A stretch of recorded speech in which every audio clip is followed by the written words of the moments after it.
سریا هندسا دهوکی سر به هزا پشتیوانی یک یا هزین پیشمرگی را بوینه بوکرنا موزخانه که کج چندین کلو پلین چکدارین دولتا اسلامی پیکت هیتن وکو کمرین خوکوجو گلک جورین مینو تقمنین دست کردین چکدارین داعش او هنگ جه پارچن جلو برگنوان هر وسا چندین نامه و پرتوکین دولتا اسلامی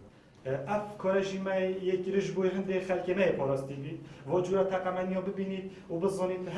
هر جوره کش با تقمنی ها کاچه ضرر خو هیا و کی ده بینید که دستکاریت دانه کرد و کشمرگی ما ببینید یه پاراستی بید جبوی هنده ما ببینید بو مفاهی بو خلک ما گیت خلک ما من ما قال كشيء أنا ما تلفوني دي تحت ما تبي روكري ما تلفوني تبي إنه تلفون ما صار إنه بشتينكي ضعشي تلفون أبوي رقم كري أو أبوه ما وصفت كيف تلفون أبوي كري ما تلفون دفع معه او کسی هزرده اوه موزخانه دا کری وصابو دنگ امریکا دیار کد کو بو رایا گشتی دیار کن که داعش چند تاوان بسر هیزن پیشمرگی انجام داینه ده همان دم دا اف موزخانه بیت میجو یک بو جیلن دهاتی ما افزرش قبتشتي ديج ما بينن مثلا جلكت وانا مثلا جلكت وايد قناصي انا قلت تشتن هر تشتي وايد دس مكتي ما ينوي بله دا باشورش هرچی بید مثلا سحقه دیویش اول دو شفت چه سمون اول هجوم دیری بی گنده هجوم وانکیت گنده دیری کبرای سعودی بی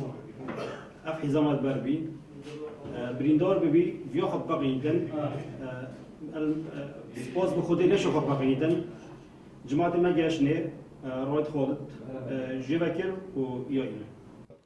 هجی گوتنه یکو ده اوه موزخانه دا پرانیا چکین دست کردن دولتا اسلامی هاتینه نمایش کرن زیده باری چک کلور هر وصاف فیلن داعش ده دم چاندنا مینان دا وکو گریدانا مینه بیارین زارویان و یان آمانین خوارنه و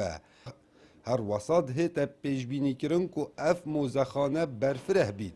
وکو موزخانه نیف دولتی بهتا نیاسین کاوا عمر دنگ امریکا قضا سمیل